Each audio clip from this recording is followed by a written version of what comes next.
എല്ലാ സുഹൃത്തുക്കൾക്കും life vision top സ്റ്റാറിലേക്ക് ഒരിക്കൽ കൂടി സ്വാഗതം ചെയ്യുന്നു. ഞാൻ ജി.കെ. തുമ്പക്കാരൻ. പുതിയ മുഖ്യമന്ത്രിക്ക് ലൈഫ് വിഷൻ്റെ അഭിവാദനങ്ങൾ. സത്യപ്രതിജ്ഞ ചെയ്യുന്നതിന് മുൻപായി ശ്രീ നിയുക്ത മുഖ്യമന്ത്രിയും മറ്റു നേതാക്കളും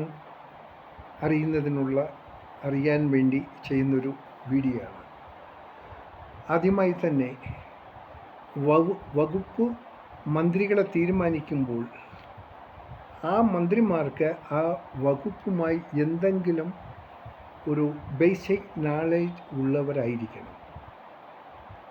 ഒരു പക്ഷേ മറ്റു മേഖലകളിൽ നല്ല കഴിവുണ്ടായിരുന്നു, പക്ഷെ ടെക്നിക്കലായി അവർക്ക് കഴിവ് കാണാതിരിക്കുമ്പോൾ പല ബുദ്ധിമുട്ടുകളും ഉണ്ടാകും. അതിനുവേണ്ടി അവർക്ക് ചെയ്യാമെന്നുള്ളത്, ഇപ്പോൾ ഉദാഹരണത്തിന് ജലസേചന വകുപ്പ്, അല്ലെങ്കിൽ ഇലക്ട്രിസിറ്റി വകുപ്പ്, അല്ലെങ്കിൽ പബ്ലിക് വർക്ക്സ്, ഇതിലൊക്കെ എല്ലാം കഴിവുള്ള മന്ത്രിമാരെ കിട്ടിയില്ലെങ്കിൽ ആ ഡിപ്പാർട്ട്മെൻറ്റ് നല്ല രീതിയിൽ അവർക്ക് മാനേജ് ചെയ്യാൻ പറ്റില്ല. അവർക്കാകെ ചെയ്യാന്നുള്ള മുൻപ് ചെയ്ത കണക്ക് കക്കൂശി ഇപ്പോൾ അവിടെ ഇല കിടക്കുന്നു, അതിൽ വെള്ളം വരുന്നു, these are the silly things. അതല്ല മന്ത്രിയുടെ ജോലി. മന്ത്രിയുടെ ജോലി അതിനേക്കാളും വലിയ ജോലികളാണ്. ഇതൊക്കെയല്ലേ സില്ലി കാര്യങ്ങൾ. മന്ത്രി അതിൽ പോയി ഇൻഫർമേഷൻ എടുത്ത് ഉടനെ സൂപ്പറിനെ വിളിക്കുക, സസ്പെൻഷൻ അടിച്ചോട്ട്. This is very bad. അപ്പോൾ ആ ഒരു സ്റ്റേജ് ഉണ്ടാക്കാതിരിക്കാൻ വേണ്ടി ചെയ്യാമെന്നുള്ളത്, ഓരോരോ വകുപ്പിലും ആ വകുപ്പിൽ പ്രത്യക്ഷത്തിലുള്ള പ്രഗത്ഭരായ സത്യസന്ധരായ ജോലിക്കാരെ നിയമിച്ച് ആ ഡെപ്യൂട്ടേഷൻ വീട്ടിൽ അതാത് ഗ്രൂപ്പിൽ വയ്ക്കുക. അവരെ വയ്ക്കേണ്ട സ്ഥലം പ്രധാനമായും പേഴ്സണൽ സ്റ്റാഫിലായിരിക്കണം. കാരണം ഈ പേഴ്സണൽ സ്റ്റാഫ് ഇരുന്നു കൊണ്ട് കഴിഞ്ഞാൽ മന്ത്രിയുമായി എപ്പോഴും കാണാൻ പറ്റും, അതിൻ്റെ സംവിധാനം ഉണ്ടാക്കാൻ പറ്റും. ഇതുമായി ബന്ധപ്പെട്ട് മന്ത്രിയെ കാണാൻ ആരെങ്കിലും വന്നാൽ അവർക്ക് ഒരു മാർഗനിർദ്ദേശം കൊടുക്കാനും ഗൈഡൻസ് കൊടുക്കാനും മന്ത്രി ഇല്ലാതെ തന്നെ സാധിക്കും.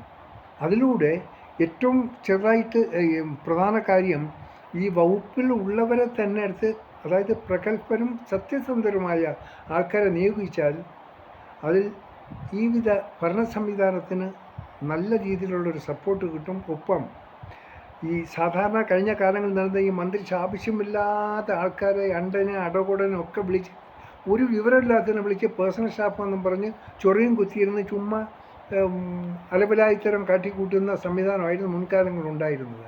അതുണ്ടാക്കാൻ പാടില്ല. 2-3 ആൾക്കാരെ കഷ്ടിച്ച് വേണ്ടപ്പെട്ടവരോടൊരു പേഴ്സണൽ സ്റ്റാഫിലാക്കാം.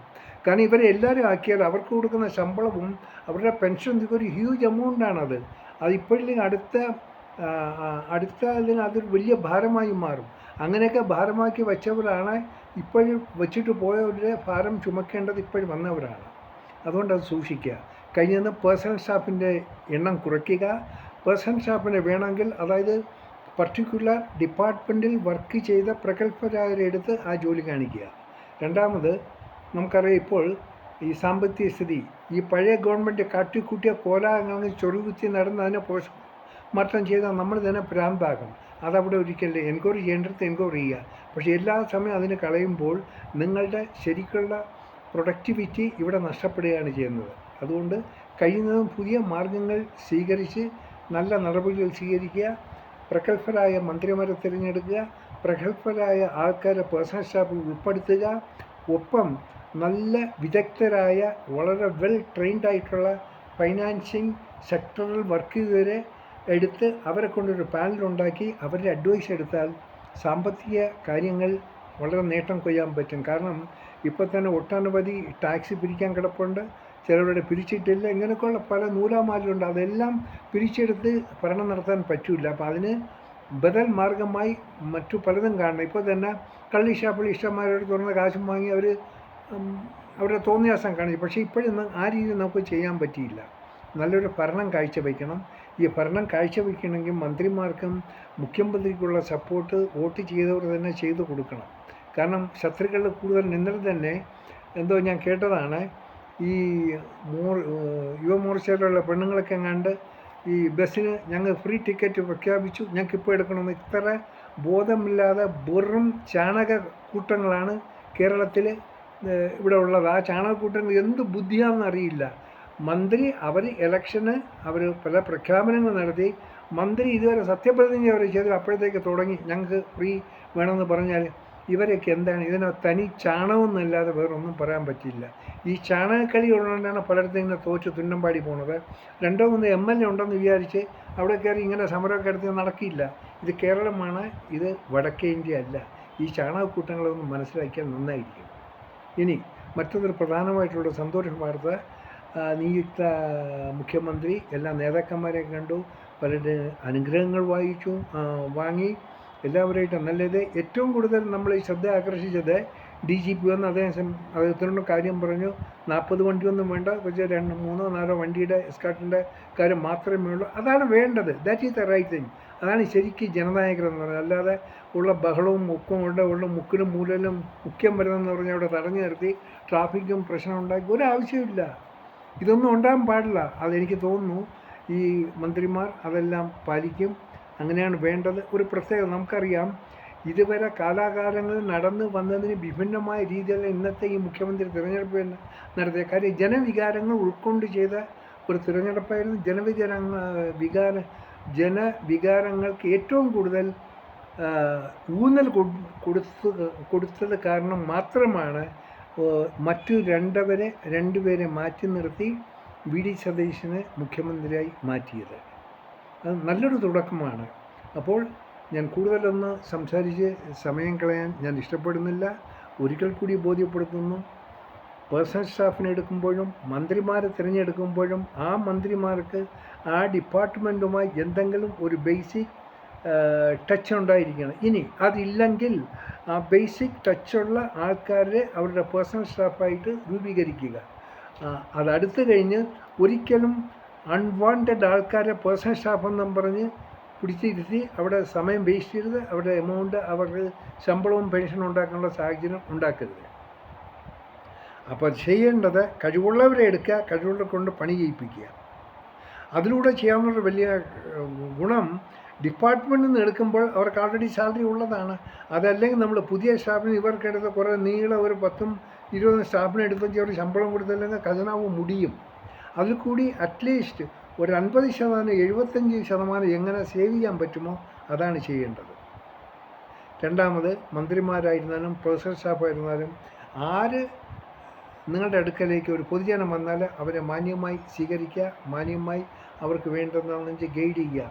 മന്ത്രിമാർക്ക് എല്ലായിടത്തും ഓടി നടന്ന അവർക്ക് ഒരു വലിയ അമാനുഷിക ശക്തി ഒന്നുമില്ല. അവർക്ക് ഒരു സ്ഥലത്ത് പോകണം, വരണം, പിന്നെ ഈ ആവശ്യമില്ല എല്ലായിടത്തും കയറി മന്ത്രി ഉദ്ഘാടനം ചെയ്യാൻ അതൊന്നും വേണ്ട. ഒരു വർക്ക് കഴിഞ്ഞാൽ അവരപ്പം തന്നെ ഗതാഗത യോഗ്യം ഇത് മന്ത്രിക്ക് വേണ്ടി കാത്തിരിക്കുക, പിന്നെ അവിടെ കൊണ്ട് ഈ അനാവശ്യമായ ഒരു കാര്യങ്ങളും മേലാൽ ഉണ്ടാകാൻ പാടില്ല. പബ്ലിക് ന്യൂസൻസ് ഉണ്ടാകാൻ പാടില്ല. വാട്ടർ അതോറിറ്റിയിൽ എവിടെ നോക്കിയാൽ ഇപ്പോൾ ഈ വെള്ളം നിന്ന് പോകുന്ന ഒരു പരിപാടിയാണ്, പൈപ്പ് പ്രശ്നം. അതിന് മുമ്പേ കാലേ കൂട്ടി അതിൻ്റെ എന്താ ടെക്നിക്കൽ പ്രോബ്ലം എന്നുള്ളത് കണ്ടെത്തി അതിനുള്ള റെമഡീസ് കണ്ടെത്തണം.